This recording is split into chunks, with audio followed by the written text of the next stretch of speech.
Hi, everyone. Well, my name is Tim Lee. I'm the director and founder of Collaborate MK, and this is the 16th of a series of interviews for members of Collaborate MK who have the gold membership option. And today I'm in conversation with Jonathan Hill, MD of One Safety Team. So, hi, Jonathan. Great to see you. Morning, Tim. Great to see you as well. Yeah, great to catch up. So where did your career begin exactly, Jonathan? Well, it started way back in 1997. I not long left college. I was working for a plumber as a office manager. That sadly came to an end. I was then between jobs, and a friend of mine knew that I needed money, knew that I was looking for opportunities just to sharpen up some of my skills, and said to me, "Let's have in town looking for safety stewards just for the last 2 or 3 games of the season. Why don't you come along? Doesn't matter if you don't like it. It's only 2 or 3 games. You just do 2 or 3 games. You don't never have to do it ever again. It's not an issue. It's just some money in your pocket." I was like, yeah, okay, why not? Like you say, there's money in the pocket, and at the time, obviously being between jobs, obviously money was tight because it is. And along I went and did those last few games. Really enjoyed it. And if anyone knows the history in Northampton Town, they'll know how that particular season ended. Yeah. And being part of that atmosphere, being part of that, really, it helped me catch the bug for event safety and for being involved in stuff like that. So I came back the next season. Right. And it kind of snowballed from there. It was a complete accident. I mean, ironically, if you went back to me at 15, 16 in school and told me I'd be working outside in all the elements and doing that kind of job, I would have absolutely laughed at you, told you were talking nonsense, or might even been slightly more disrespectful than that. Basically, I would have told you no chance, not a snowball's chance at all of that being the career for me. And so, I mean, it was a surprise to me. It's not something I ever imagined for me, but it has been a great fit for me. Yeah, and sometimes careers do go that way, don't they? It's completely unexpected. I thought I was just going to be I was going to be an electrician or a plumber or something like that. And in the apprenticeship world of the early 80s, in my particular case, no, I went into retail and selling washing machines and TVs, and retail management career straight after that, and into what I'm doing now. So it's amazing how careers just sort of sort themselves out.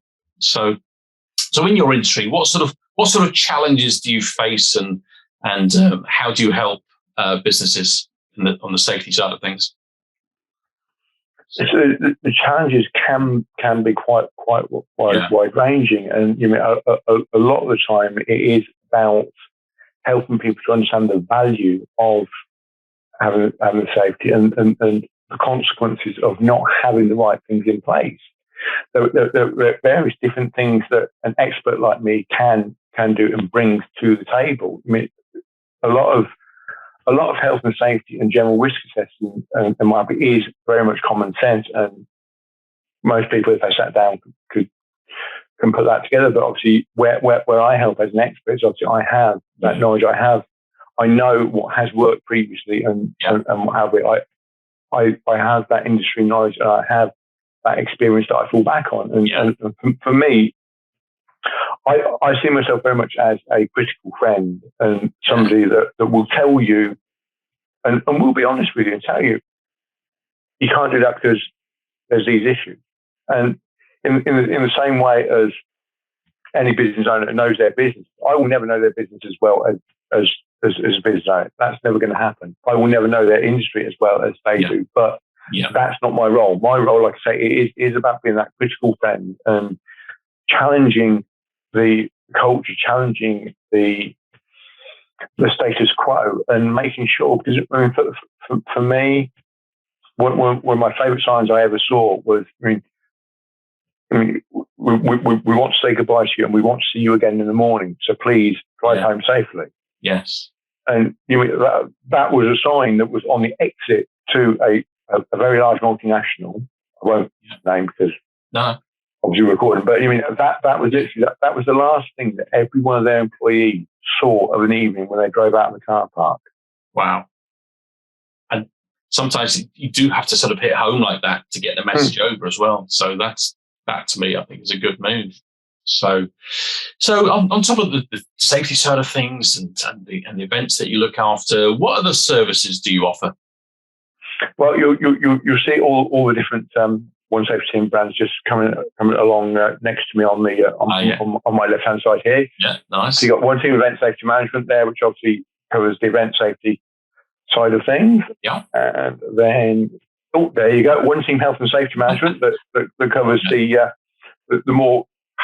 I don't like using the word generalistic health and safety side of things, but it is very much so. And then also we make our credit control team available to people through the name of Freelance Credit Control, and that is literally an opportunity for one of our credit controllers to be available to your business. Now that can be for as small as 1 hour. Yeah. I mean, at the end of the day, I mean, personally speaking, I've collected invoices right from a few £100 right the way up to £9.5 million. I've collected invoices from a number of household names. Wow.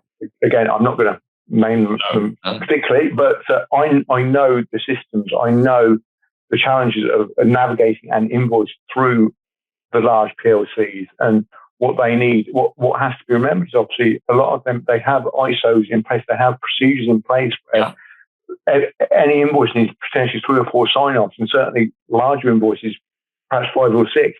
It's about knowing that and then being able to navigate through and into that maze and making sure that those authorizers have seen your invoice. And this is where I come in as an expert, and it's making sure and getting hold of those people in the right way and getting them to put, I hate to say put you to the top of the pile, but sometimes they can have 30, 40 invoices and a window to authorize 10 because they've got to go to that next meeting. Is about making sure that you are in that block of 10 so you get paid to terms. I've seen it where businesses have sadly gone to the wall because they haven't been able to navigate their invoice through the challenges of getting it paid in sufficient time for the cash flow to come into their business. And for me, that's just wrong. And I don't want to see that. I want to help a small business to be able to get that through in a timely manner to protect their bottom line.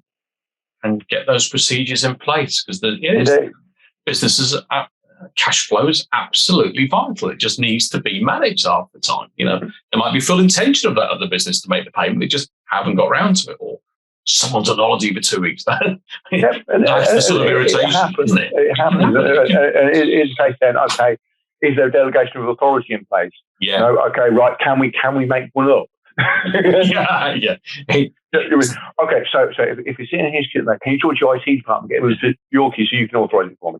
Oh, superstar, thank you very much. And it is about that. It's not about the old-fashioned, you haven't paid your bill, we're going to send the boys down for you. That is not the 2021 way of doing things. It is about understanding challenges that the other party face and working with them in collaboration. Love it. There's that collaboration word to actually navigate it through. What you always have to remember is the large organisations aren't trying to not pay you, but they have their challenges to get you into the place you need to be. And a lot of them, because a lot of their AP is automated, they can't bypass it. You have to have 4 signatures because otherwise the computer will not release the funds, no matter what that accounts payable person says to them, because the rules are such.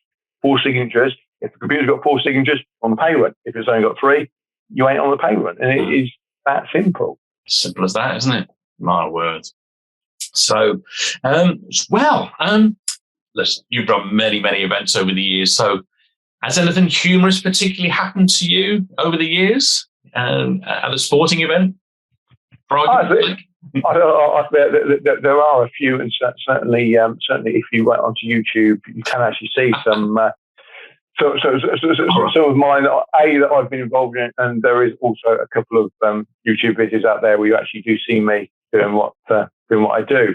I'm not actually going to give you any kind of search terms or anything, but if people want to contact me privately and ask, then I'm not averse to sharing it. I mean, I think one that springs to mind was a game when I was working. It was a cold day, so I've got my layers on, I've got my woolly hat on, and what have we.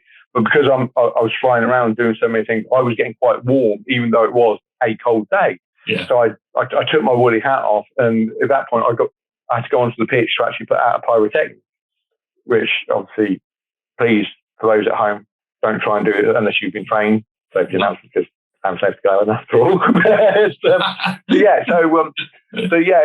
there I am with red fire bucket, pouring sand onto the pyrotechnic, trying to keep a half ear out for the referee, make sure he's not about to pull all the players off the pitch, trying to get it sorted as quick as I can. So literally, he just stopped his watch for 30 seconds and quickly stand on there and make sure it's not going to be too much hazardous to the players.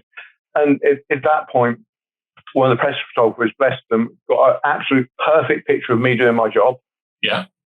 But obviously, because I've taken my hat off and everything, and obviously where I'm bent over, you can also see the lovely shine off the top of my head. Which, when I saw the photo in the press office, I felt quite self-conscious about him. But I think probably that's just more a me thing than anything else. But yeah, I think that's certainly one that springs to mind. No, you got me tempted to look at YouTube now. So there is one that involves a wheelchair. That I can't. I'm not going to say any more than that. But like that's fine. If you do want to drop me a message, then I may be a bit more candid in private. Love it. Well, brilliant. Well, thank you so much, Jonathan. It's a pleasure to talk to you today, and look forward to seeing you at the next Collaborate MK event. Brilliant. Indeed. Thanks, Jonathan. Cheers. Bye.